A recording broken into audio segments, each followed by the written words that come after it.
Welcome to the new episode of Era in Judicial Dialogue. Our next guest is Sabine Matejka, President of the European Association of Judges.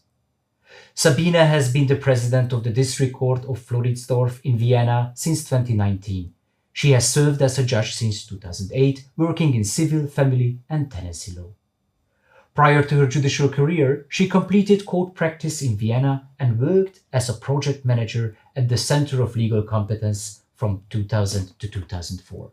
In this role, she was involved in EU projects in candidate countries focusing on court organization, civil procedure, consumer protection, insolvency and asylum law. Sabine served as the Vice President of the Austrian Association of Judges from 2013 to 2014 and as the President from 2017 to 2023. At the international level, she was Vice President of both the European Association of Judges and the International Association of Judges. And since October 2025, she has been President of the European Association of Judges and Vice President of the International Association of Judges. Sabine, the European Association of Judges has been very active in debates regarding judicial independence and the rule of law in Europe. Some governments, however, expressed critiques that judges should avoid formulating political opinions. What do judges do in the political arena? Well, let me start that a well-functioning and an independent judiciary is a pillar of our democratic societies. And it's a guaranteed right by Article 6 of the European Convention of Human Rights to have a fair trial before an independent and impartial court. But in recent years, we've seen that defending the rule of law and defending judicial independence is becoming a major topic in Europe. And it's becoming a topic in more and more countries in Europe, unfortunately. And so we experience attempts to attack judges, to undermine judicial independence and gaining influence in like the judicial councils or influencing promotion and appointment of judges or reforming disciplinary procedures. So judges are being under attack and judicial independence is under attack. So speaking up for the rule of law and judicial independence is not the expression of a political interest. It's defending the pillars of our democratic societies. And judges do not want to be in the political arena. We don't like it, in fact. Mm-hmm. But we have to if we are under attack and if judicial independence is threatened. Even the Consultative Council of the Judges at the Council of Europe expressed in its opinion number 25 that judges not only may, but they have a duty to speak up and defend the rule of law and the independence of justice.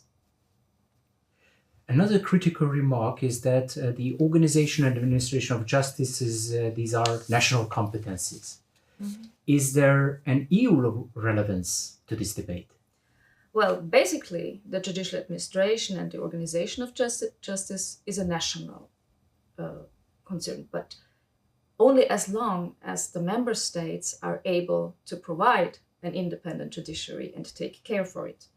So we have this principle of mutual trust for EU law. So one national judiciary has to have trust in the other national judiciary that it is applying EU law correctly and human rights. And we are all European judges. We are not only national judges. So that is the basic principle. And the whole system relies on the presumption that the domestic courts function effectively and protect rights and apply EU law. So if there are systematic threats to the independence in one judiciary, in one member state, it has an effect also in other member states because of all our cross-border cases in the European Union. And this is also why the Court of the European Union has taken care. And he had this famous ruling on the Portuguese judges, the Portuguese judges case, where he said that the court has a competence to review national rules on the organization and administration of justice. So it's not only a national topic, but it's an EU topic, and even the Court of Justice has a competence So if there are red lines that are crossed by the member states, the court in a ruling might say that there is a need for change.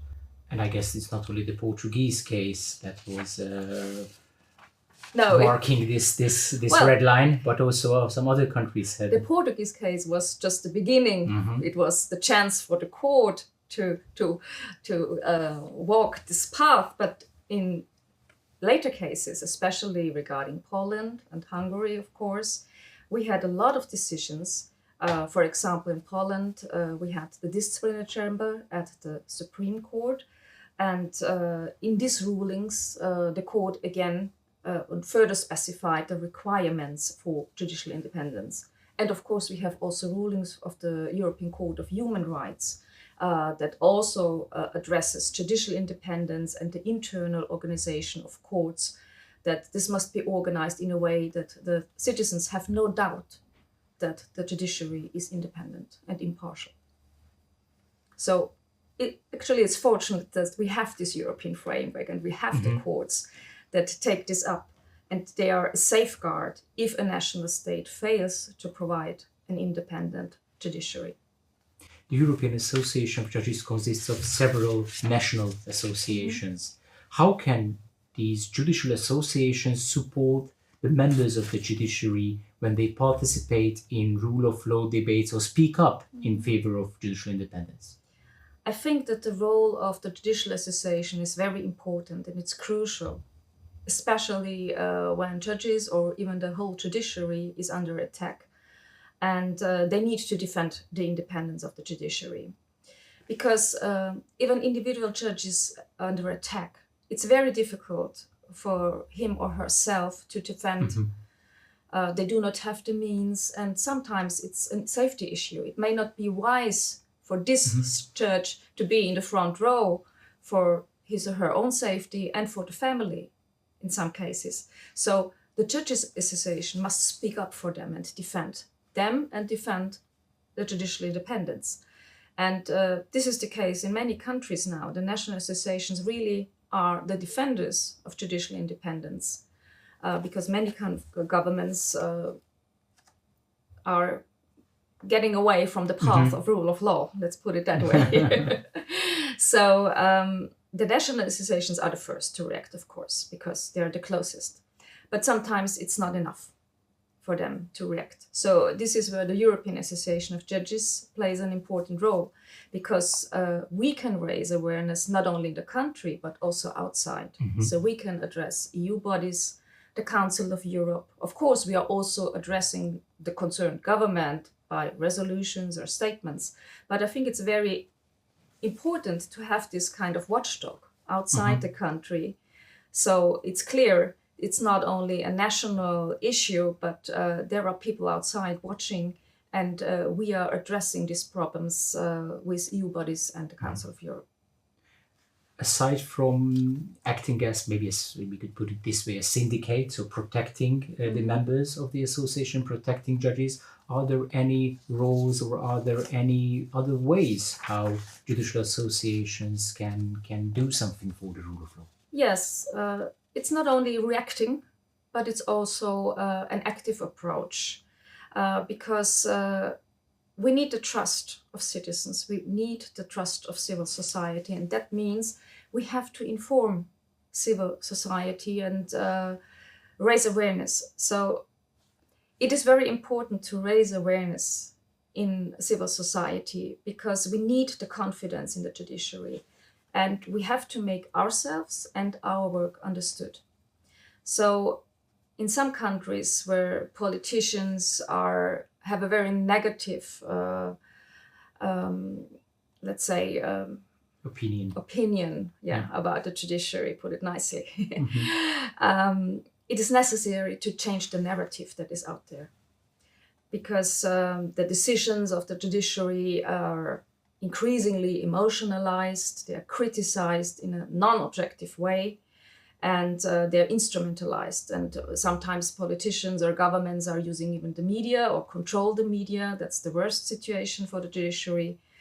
And so this has the risk of a fundamental loss of trust in the competence and in the independence of the judiciary. So it's up to us to tell our story and to reframe this, to explain our role in upholding the rule of law, and why the judicial independence is so important, not only for us, but for the people.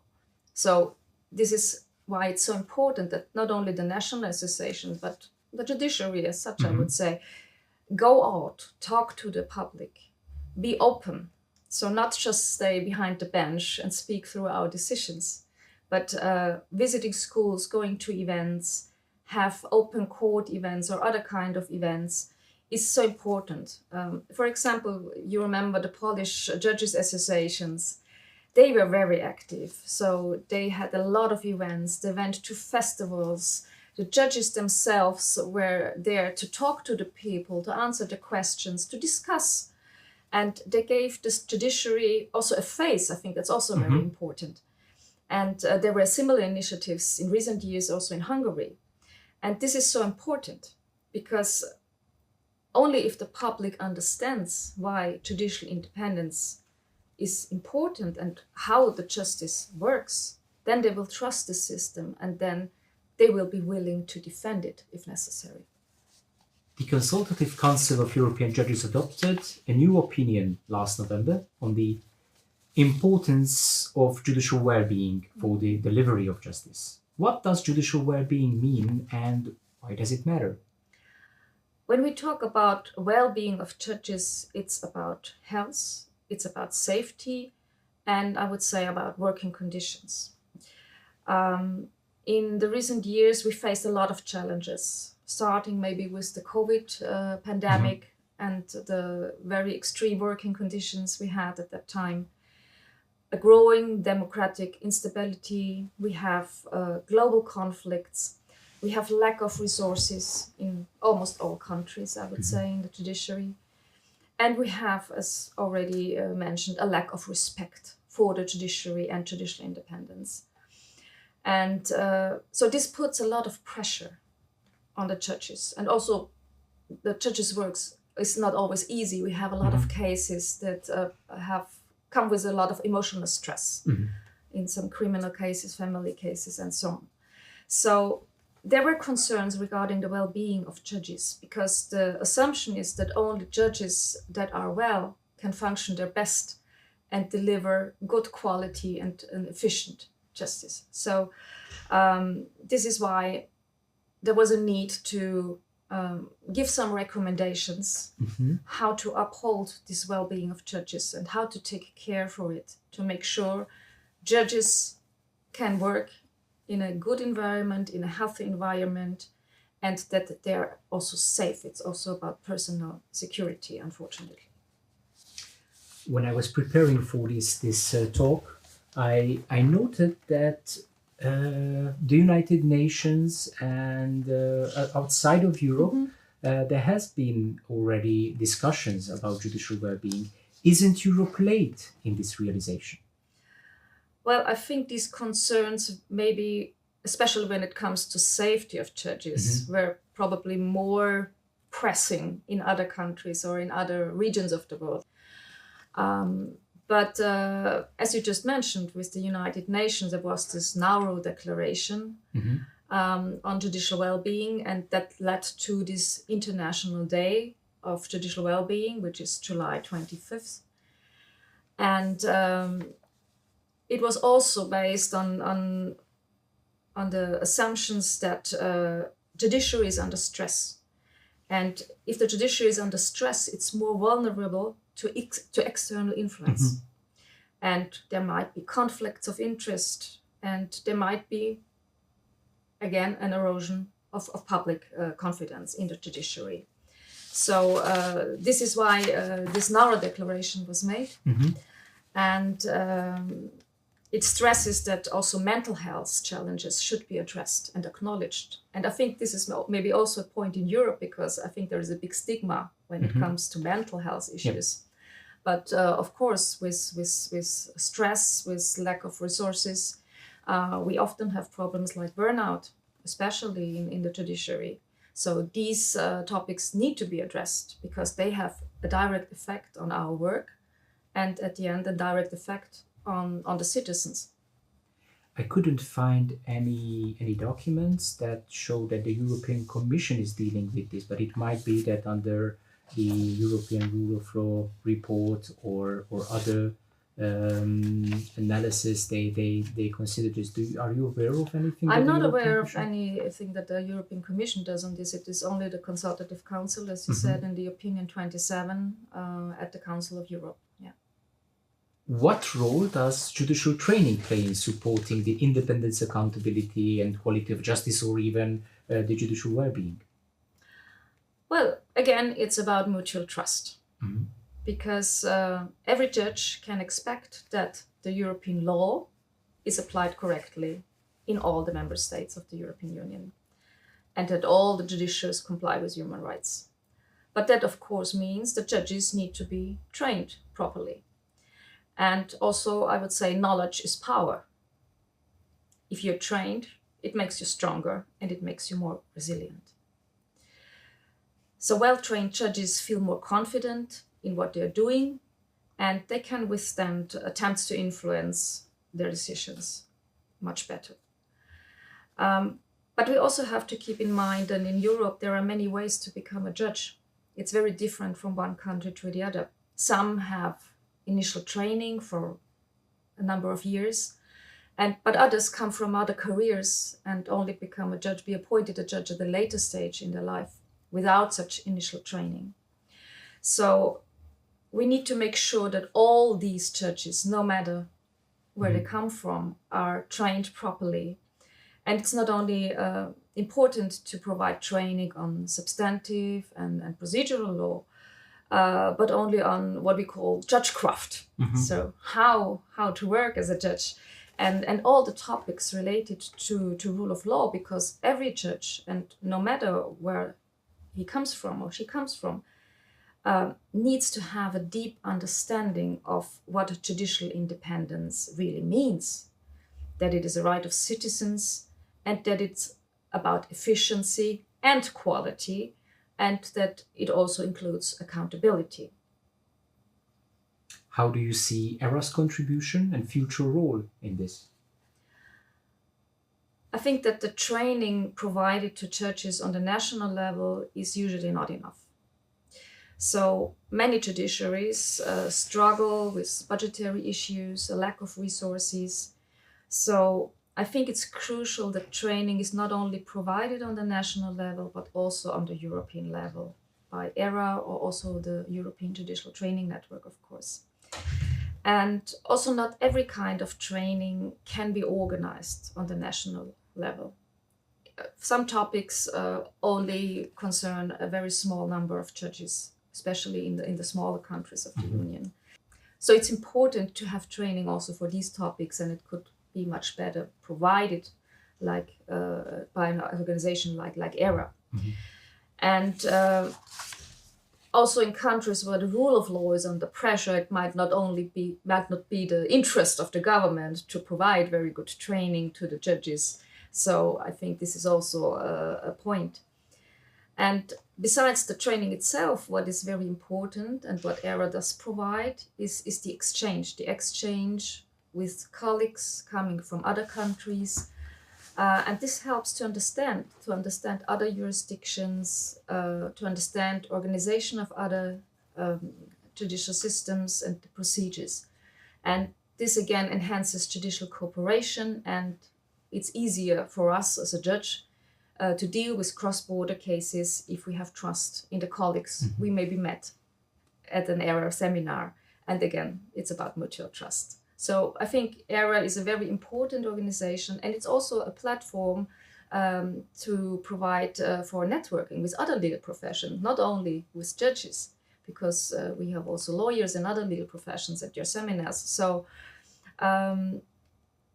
this is very important too. And also we have this wonderful forum, the EU Forum of Legal Professions, that ERA is hosting, and where European Association of Judges is a member. And this could not be realized without your support. As a practicing judge, Do you see an added value of the cross-professional training where you can meet lawyers, prosecutors, engage in discussion, debates with them in this I do surrounding? see an added value in this because it's always important to think a little bit out of the box and see the other side, and also to understand each other better. I think it's a two-way road, and there are not so many occasions where judges and lawyers or other professions can exchange on a neutral platform, I would say, because the courtroom is not the proper place for this. Of course. So training is a very good chance to have this exchange and to learn from each other, but also to be maybe more aware of the problems that each of us have. And my last bonus question would be that what would be your message to the future generation legal professionals who are thinking to choosing the profession of becoming a judge? First of all, it's a wonderful job, so you should go for it. And you should always be aware that you not only have to decide your cases, but you have a role in democracy, in a state that is based on rule of law.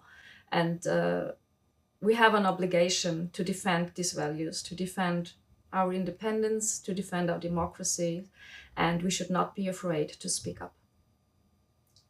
Thank you for this discussion, Sabine. Thank you.